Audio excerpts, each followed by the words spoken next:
2K அப்படி இருக்கும்போது நம்மளுக்கு வேற செட் ஆஃப் ப்ராப்ளம்ஸ் வரும், வேற ஜான்ரா ஆஃப் ப்ராப்ளம்ஸ் வரும். அவருக்கு வந்த மாதிரியான பிரச்சனைகள் வந்து நம்மளுக்கு ஃபினான்ஷியல் கிரைசிஸ்ங்கிறது வந்து கிட்டத்தட்ட இப்போ நானுமே பார்த்துருக்கேன். உங்களுக்கு வந்து நான் பண்ணுறேன், இல்லை என்ன வந்து இதுக்கெல்லாம் அலோவ் பண்ணதில்லை, உன்னை வந்து நான் அலோவ் பண்ணுறேன், அலோவ் கூட பண்ணுறதில்லை, என்னை வந்து அதுக்கு மோட்டிவேட் வேற பண்ணுவார். போய் பண்ணு, எங்களுக்கு இதுக்கெல்லாம் சொல்கிறதுக்கு ஆள் கிடையாதுப்பா. அதெல்லாம் வந்து ரெகுலர் டைலாக் தானே பேரண்ட்ஸோட. சின்ன வயசில் ஹார்ஸ் ரைடிங் போவோம். எப்படின்னா காலங்காத்தால கிளம்பிடுவார், ஒரு 3:30க்கு எழுந்து 4க்கு கிளம்பிடுவார். நான் அந்த டைமுக்குள்ளே எழுந்து ரெடி ஆகி கிளம்புறேன்னா தூங்கிட்டேன் அப்படின்னா விட்டு போயிடுவார். ஒரு 1 ஹவருக்கு அப்புறம் எழுந்து அழ ஆரம்பிச்சிருவேன். விட்டாரு அப்படின்னு சொல்லி அடுத்த நாள் வந்து பயத்திலே எழுந்திருப்பேன், விட்டு போயிடுவாரோ அப்படின்னு சொல்லி. போவோம் ஹார்ஸ் ரைடிங், நான், அப்பா, அக்கா 3 பேருக்குமே. அது வந்து 3 பேருக்குமே அந்த குதிரை அப்படிங்கிற ஒரு விஷயம் வந்து ரொம்ப பிடிக்கும். ஒன்று, ஹார்ஸ் ரைடிங்கும் பிடிக்கும், போகிற இடமும் பிடிக்கும், அங்கே இருக்கிற ஆளுங்க எல்லாரையுமே பிடிக்கும். அப்பா சொந்தக்காரங்க எல்லாரையும் பார்க்கலாம் அப்படின்னு சொல்லி தஞ்சாவூருக்கு அப்பப்போ வந்து ஜாலியாக போயிடுவோம். அப் அண்ட் டவுன் அவர் தான் ட்ரைவ் பண்ணுவார். நான் கேட்பேன், நான் எனக்கு ஓட்டணும்னு ஆசையாக இருக்குது, நான் தான் ஓட்டுவேன் அப்படின்னு. அந்த மாதிரி ஒரு இதெல்லாம் வரும், நான் ஓட்டுறேன். அவர் ஏஜுக்கும் எக்ஸ்பீரியன்ஸுக்கும் ஒரு மரியாதை கொடுத்து நம்ம ஒரு 4 அடி தள்ளி நின்றுக்கிறது. நீங்களே கவிதை எழுதி உங்கள் ஏதாவது நல்ல படித்தவங்க, அதுக்கு புரிஞ்சவங்க இருப்பாங்க, அவங்களுக்கே அனுப்புங்க, நம்மளுக்கு இன்னும் கொஞ்சம் இயர்ஸ் ஆகும். அப்பா நிறைய வீடியோஸ்லயே அவருடைய கஷ்டங்களை ஷேர் பண்ணியிருக்காரு. அப்படி இருக்கும்போது என்னுடைய பசங்க இந்த கஷ்டங்கள் ஷேர் பண்ணாம அவர் வந்துட்டு வளர்த்திருப்பாரு, கரெக்டா? ஸோ நீங்க அதுல அப்பா பட்ட கஷ்டங்கள்ல இதெல்லாம் வந்துட்டு அப்பா வந்துட்டு நான் ஃபேஸ் பண்ணாம என்னை பார்த்துக்கிட்டாரு அப்படின்னா என்னென்ன விஷயங்களை நீங்க சொல்லுவீங்க? அவர் பட்ட கஷ்டங்கள் நாங்கள் ஃபேஸ் பண்ணாமன்னா, அவர் பட்ட கஷ்டங்கள் டோட்டலாக வேற ஜானர். அது அவரோட வளர்ப்பு வேற. அவரை வளர்த்தது அவங்களோட அப்பா அம்மா, என்ன வளர்த்தது ஏன் அப்பா அம்மா. உங்களுக்கு புரியுதா டிஃப்ரென்ஸ்? அதுலேயே வந்து வந்துடும். அவரை வளர்த்தப்ப அவருக்கு என்னென்ன கஷ்டம் வந்திருக்குமோ அது அவரோட அந்த ஜென்ரேஷன், அந்த டைம்னு ஒன்று இருக்குது. 1970s 80s 90s அதெல்லாம். இப்போ நம்ம வந்து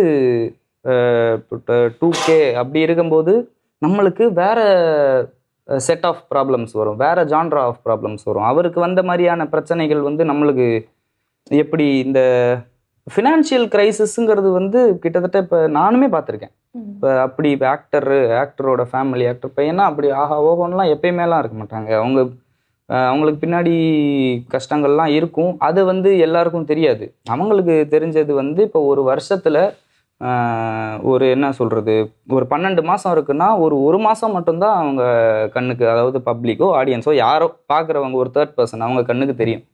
மீதி இருக்கிற நாள், அப்போ மீதி 11 மாதம் நாங்கள் வந்து கோமாவில் இருந்தோம்னு அர்த்தமா? இல்லை, அந்த 11 மாதமும் வாழ்ந்திருப்போம், அதில் ஏதாவது பிரச்சனைகள்லாம் இருந்திருக்கும்.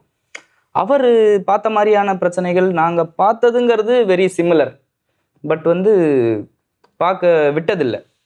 இப்போ நான் அது நிறைய சொல்லியிருக்காரு. இப்போ நான் இது வந்து எங்களுக்கு இந்த மாதிரி இருந்ததில்லை, உங்களுக்கு வந்து நான் பண்ணுறேன், இல்லை என்ன வந்து இதுக்கெல்லாம் அலோவ் பண்ணதில்லை, உன்னை வந்து நான் அலோவ் பண்ணுறேன், அலோவ் கூட பண்ணுறதில்லை, என்னை வந்து அதுக்கு மோட்டிவேட் வேற பண்ணுவார்.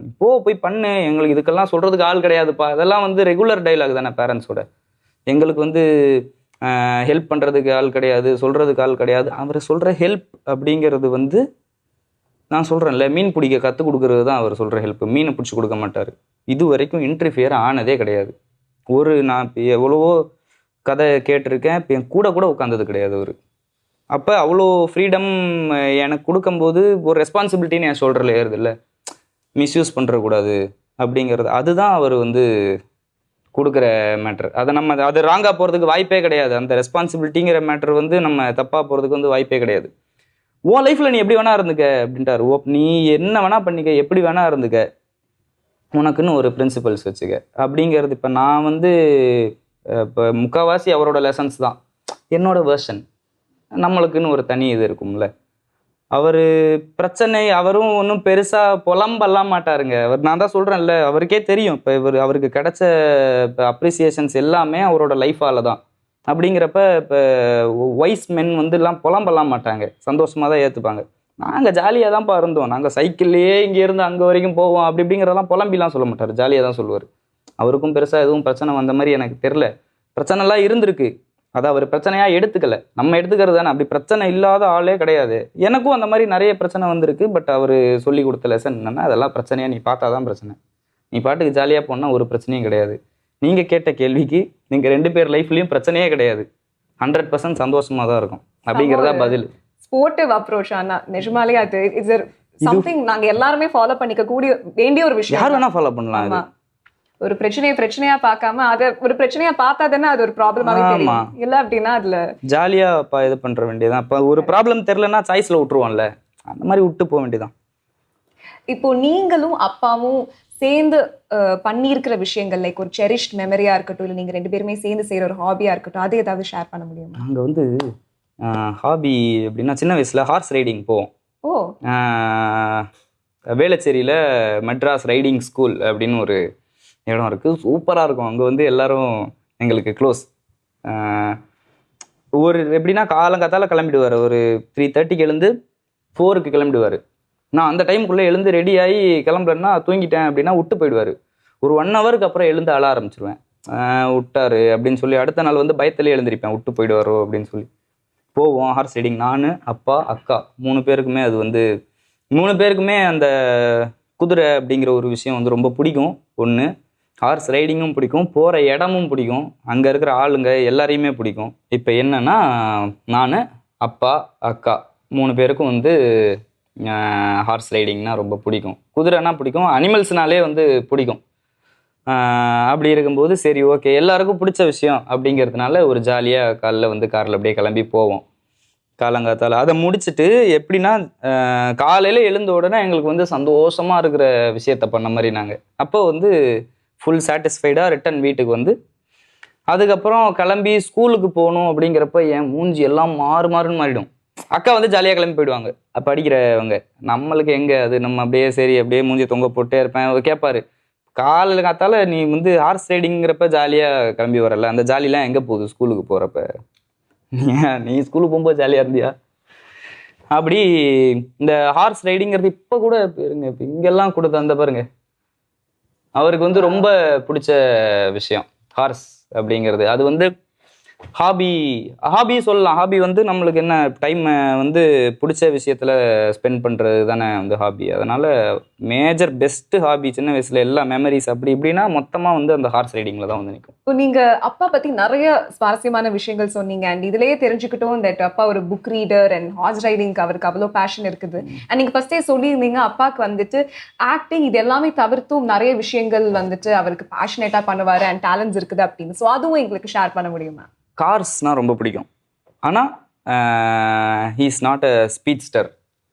கார் மெயின்டைன் பண்ணுறது, ட்ரைவ் பண்ணுறது, அவர் வந்து என்ன இந்த ரைடருக்கும் ரேசருக்கும் வித்தியாசம் இருக்கும்பாங்க தெரியுமா, அந்த மாதிரி அவர் வந்து ரைடர். ஜாலியாக சின்ன லெவல் ரைடர், ரொம்ப ப்ரொஃபஷ்னல்லாம் கிடையாது.